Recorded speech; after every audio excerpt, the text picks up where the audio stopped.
Assalamualaikum warahmatullahi wabarakatuh. Selamat pagi teman-teman semua. Jumpa kembali bersama saya Roy Otomotif. Di video kali ini yaitu Vario lama, Vario 110. Sepeda motor ini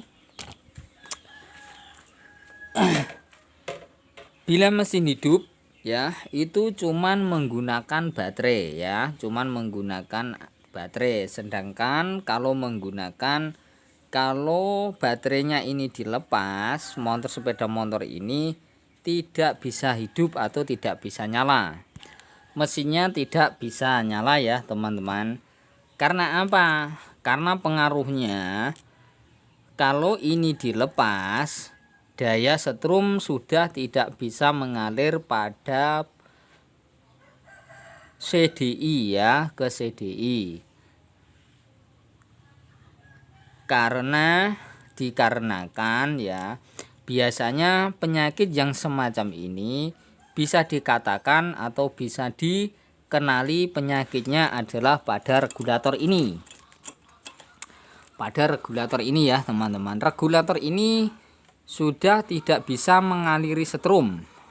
Posisi sepeda motor ini di selah engkolnya atau posisi sepeda motor ini mau dihidupkan.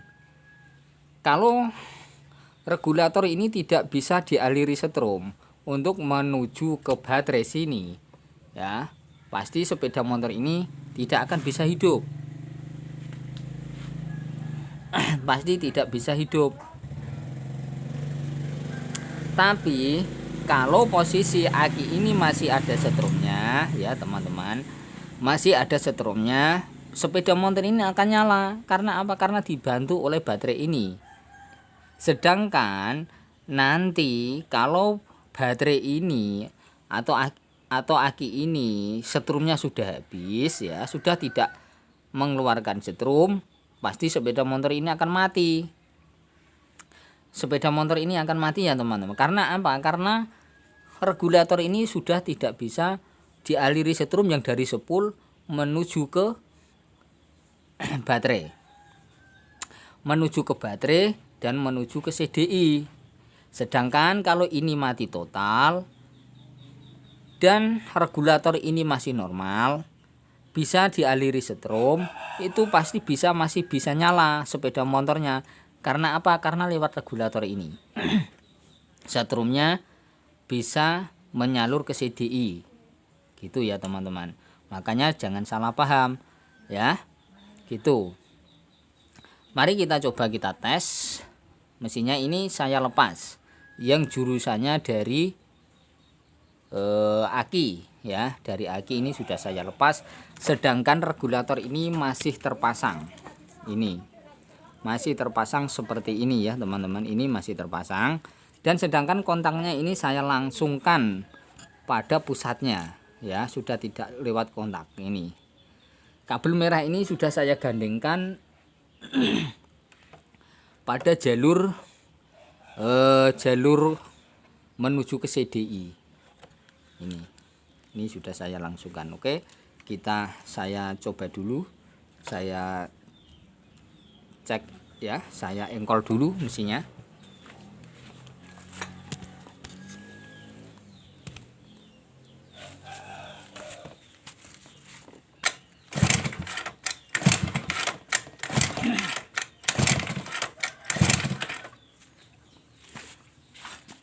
Nah, setelah saya engkol ya teman-teman, sepeda motor ini tidak bisa nyala, mesinnya tidak bisa hidup.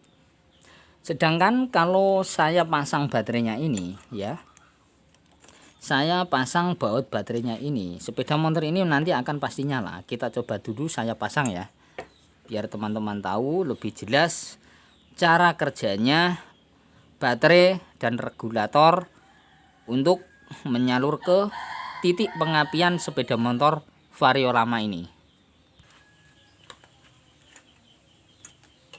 Ini saya pasang dulu biar teman-teman semua tahu bisa.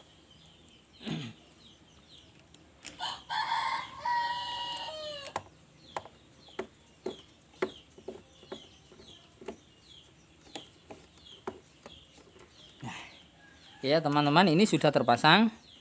Kemudian saya coba untuk menyelah starter sepeda motor ini, saya selah apakah mesinnya bisa hidup atau tidak.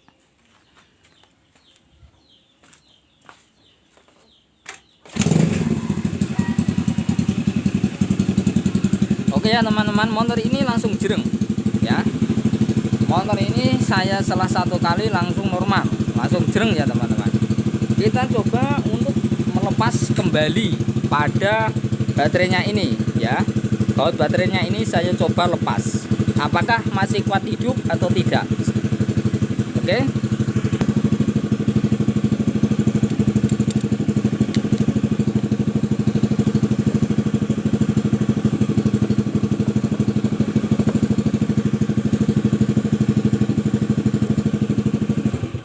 Nah, matikan teman-teman. Pas posisi saya copot ini mati mesinnya.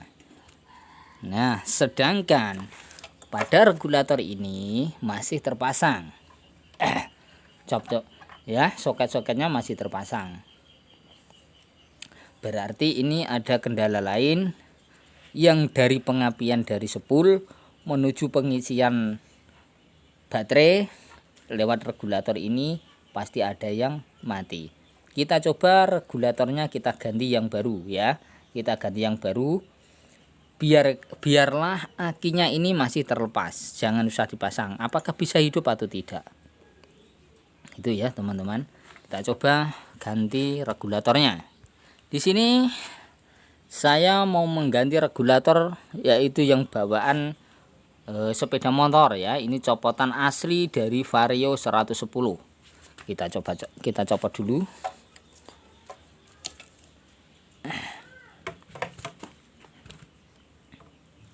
Kemudian kita tancapkan. Nah, oke, ini sudah tertancap, sedangkan ini masih terlepas. Kita coba tes kembali, kita starter.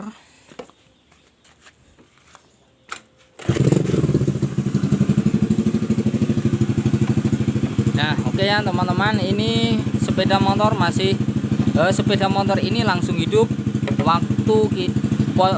waktu saya ganti regulator ya, ganti kiprok. Sedangkan ini kiprok yang bawaan ini sudah metasi bermerek Fukuyama ya, bermerek Fukuyama.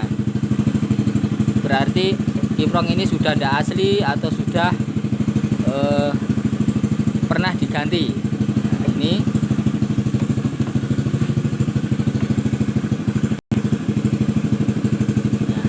kita coba tes pengisiannya ya. Apakah kabel ini adalah kabel masak ground ya, yang kita copot di bagian posisi di bagian plusnya ini kita copot dulu.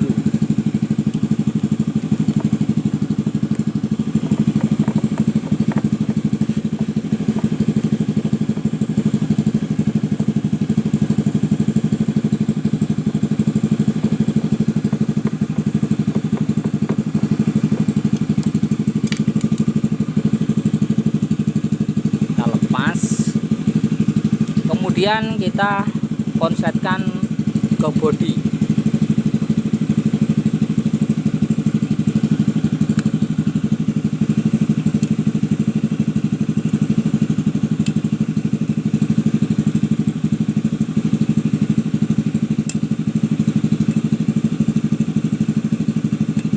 Nah, ini sudah dialiri setrum ya dari regulator sini ya teman-teman. Dari regulator ini yang saya ganti. Sedangkan kalau memakai yang masih bawaan ini, sepeda motor ini sudah tidak nyala, ini sudah mati. Oke, saya matikan dulu.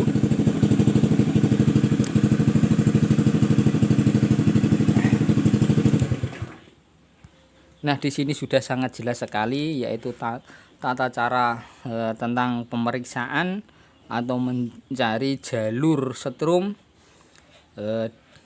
yang menuju sepeda motor ini mengalami mati total, yaitu penyakitnya di bagian apa. Itu sangat mudah sekali ya teman-teman caranya. Bila motor ini tiba-tiba mati total, yang kita cek adalah di bagian pengapian baterai. Ya. Kalau bisa businya dulu dicek di bagian kuil apakah keluar api atau tidak. Ya, tetapi kalau nyulinya ini sangat sulit, kita coba untuk mencopot di depan saja. Kita cek di bagian baterainya normal atau tidak. Kalau baterainya tidak normal, mati total, ya, tidak ada setrum baterainya ini. Kemudian mesinnya juga mati total, tidak bisa hidup, kita cek di bagian regulator. Atau di bagian kalau kita langsung di rumah mempunyai regulator sendiri, kita coba cek pasang regulator. Kalau kita pasang regulator langsung hidup, ya, langsung hidup. Sedangkan tadinya motor ini mati, berarti yang rusak adalah di bagian regulator. Dan kemudian kita tempelkan kemudian kita lepas pada baut aki dulu. Apakah aki kalau dicopot mesin tetap hidup setelah penggantian regulator? Kalau mesin tetap hidup berarti yang mengalami kerusakan adalah regulatornya. Gitu ya teman-teman caranya. Caranya kalau pengecekan semacam ini, ya. Itu kalau motor mati total tiba-tiba, ya, itu cek dululah, kita koreksi di bagian soket-soketnya, jalur menuju ke regulator. Caranya seperti saya tadi pengecekannya, ya, karena regulator ini adalah tempat untuk menyalur kelistrikan atau menyalurkan arus listrik menuju ke kontak dan menuju ke CDI dan juga menuju ke lampu speedometer atau ke posisi soket-soket yang menuju ke sensor adalah menggunakan regulator ini, ya teman-teman. Lewat regulator ini menuju ke baterai. Dan teman-teman bila ingin lebih tahu sangat jelas sekali, yaitu satu persatu soket yang menuju ke jalur setrum, sangat penting sekali dipahami. Kalau di sepeda motor Honda, jenisnya Honda itu hampir sama semua, ya, warna kabelnya yang menuju ke regulator menuju ke spool itu hampir sama semua, ya. Kalau di motor Honda ini perlu kita ketahui, ya teman-teman. Di sini ada kabel warna putih adalah dari spool, yaitu mengisi daya untuk menyalurkan setrum lewat regulator ini menuju ke baterai. Keluarnya adalah kabel warna merah.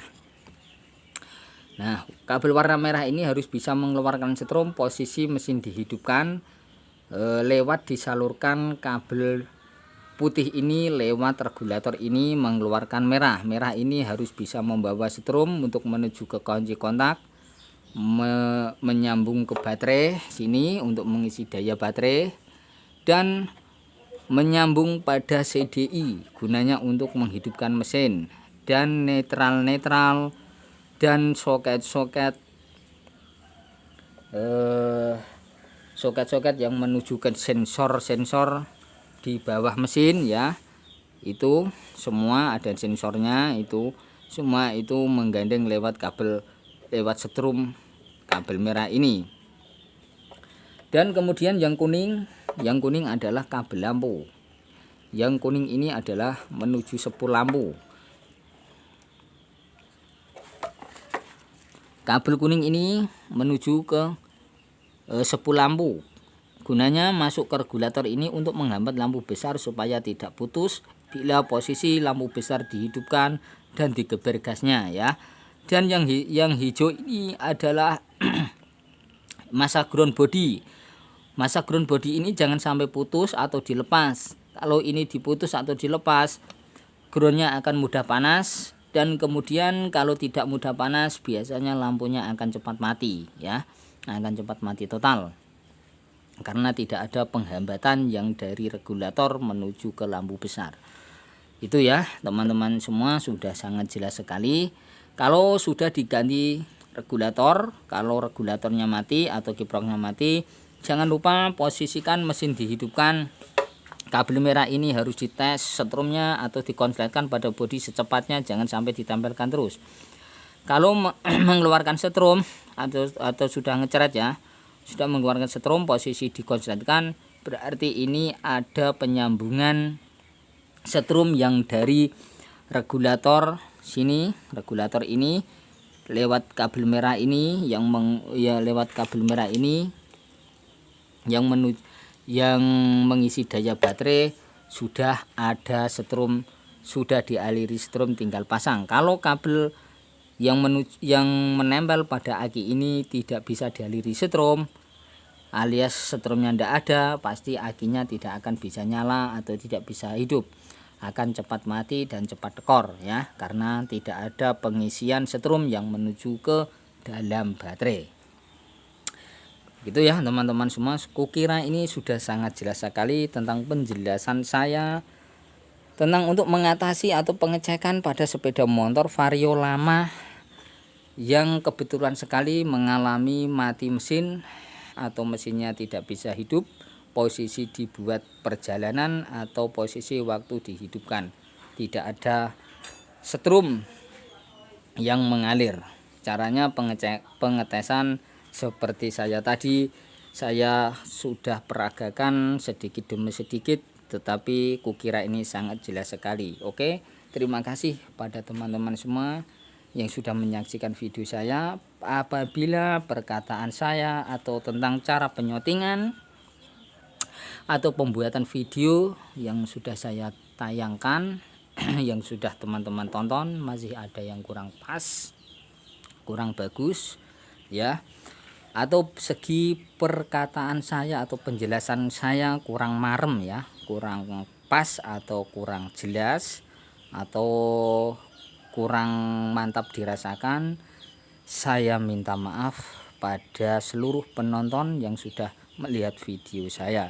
Saya mengucapkan terima kasih banyak pada teman-teman semua yang sudah menyaksikan atau memberi subscribe atau sudah menonton video saya. Atas dukungan teman-teman semua, saya mengucapkan banyak terima kasih, dan dan sebaliknya ya, saya juga mengucapkan semoga mengucapkan selamat pada teman-teman semua, semoga diberi panjang umur, diberi kesehatan, dan diberi kelancaran dalam bekerja. Oke, terima kasih ya teman-teman. Jangan lupa subscribe, like, juga di komen. Terima kasih.